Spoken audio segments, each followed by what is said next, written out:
What is up, you guys? This is JP, and in this video I'm going to explain to you why the sumo deadlift is not inherently easier than the conventional deadlift. So if you have deadlifted for any good amount of time, whether with your friends or you're a power lifter, you've probably heard at some point someone tell you, or maybe you've said it yourself, that a sumo deadlift is cheating or easier than a conventional deadlift. And the biggest reason why people say that is because the range of motion on a sumo deadlift is shorter than a conventional deadlift, and this is in fact true. On a sumo deadlift, you are technically doing less work. Work in physics is force times displacement. So you are moving that same amount of weight a less distance. How do people do this?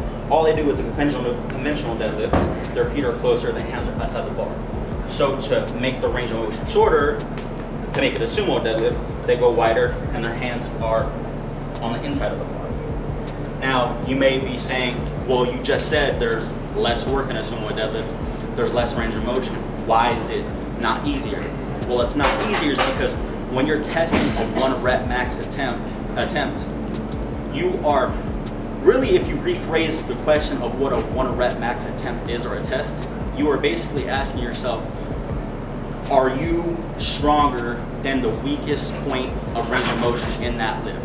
If you miss a lift, all that means is that you were too weak at the weakest point of the range of motion in that lift. You weren't weak throughout the entire range of motion. In a sumo deadlift, it's hardest off the floor. So for a sumo deadlift, if you can break the bar off the ground, you are most likely going to get the entire lift because the rest of it's easier. In a conventional deadlift, it's hardest right below the knee, right around here. So if you getting it off the floor for a conventional deadlift isn't the hard part, the top also isn't the crazy hard part. Now it can be for some people, but on average, it's right here. Now, if you can get past this part, chances are you have a good chance at finishing the lift for a conventional deadlift. So essentially, that's what a 1 rep max attempt is you're trying to see if you are not too weak at the weakest point of that range of motion of that lift. So it's not the whole lift. So when you look at a sumo deadlift, even though it's less range of motion, you're not really testing the whole range of motion. So that point is kind of null. It doesn't make any sense. Also, when you look at it here, when people say you have less range of motion in a conventional deadlift versus a sumo, the main way that this is happening is you're widening your stance. When you actually look at what's going on is you're not changing the length of your femur.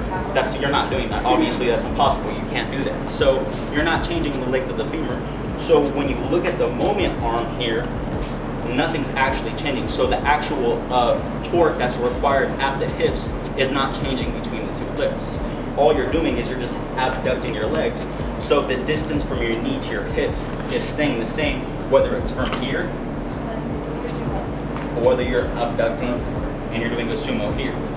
Now, you may be asking, well, what is the difference then? Why, if it's not harder for one individual, why do some people pull a 10 sumo? The main reason is if you look at a conventional, your back is a little bit, especially your specific vertebrae, is a little bit further from the bar. So if you look at a sumo deadlift, my hips are actually a little closer to the bar, which means that the movement arm from the vertebrae of my spine is a little bit shorter, which means that it's a little bit easier on the back.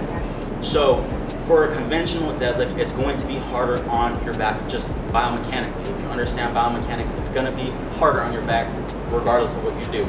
So for someone who has a really strong back, conventional probably is going to be a little bit easier for you. Now on the contrary, if you look at a sumo deadlift and you're doing it, if you kind of look at the position of my feet, this kind of resembles how a bench press, a triceps do in the bench press.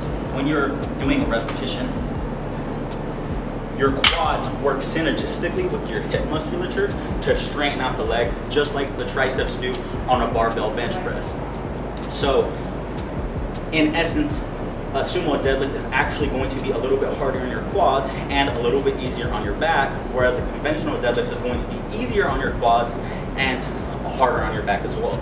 So it's not necessarily which one is inherently harder. There might be one easier or harder for you individually, And then if you look at, again, world records, there are people who pull sumo, and sumo is getting increasingly more popular, but there are people who pull sumo who pull crazy numbers, but a lot of the world records are for people who pull conventional. And again, sumo is getting more popular, but this kind of, again, is another knock on why sumo isn't easier. If it was inherently easier, I mean, there are some sports that don't make you pull sumo, but then everyone would pull sumo when it's allowed. You know, pretty much every powerlifter would pull sumo, and they don't.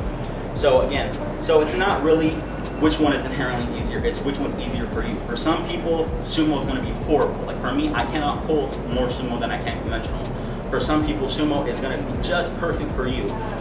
You might have a weaker back, you might have stronger quads. You know, if you are someone who's really strong in a squat, you're probably going to have a good sumo. Whereas if you're someone who has a strong back, you're good at pull-ups, you're good at rows, you're probably going to have an easier conventional. And then if you have weaker quads, it's going to kind of compound that as well. A lot of the info that I got from this video is from Greg Knuckles and his website Stronger by Science. He has a How to Deadlift, the definitive guide. I would definitely recommend checking that out. It's a really good article, pretty in-depth, but it's going to give you guys a lot of helpful content. If you guys have any questions, comments, leave them down below. I'll see you guys in the next video. Peace.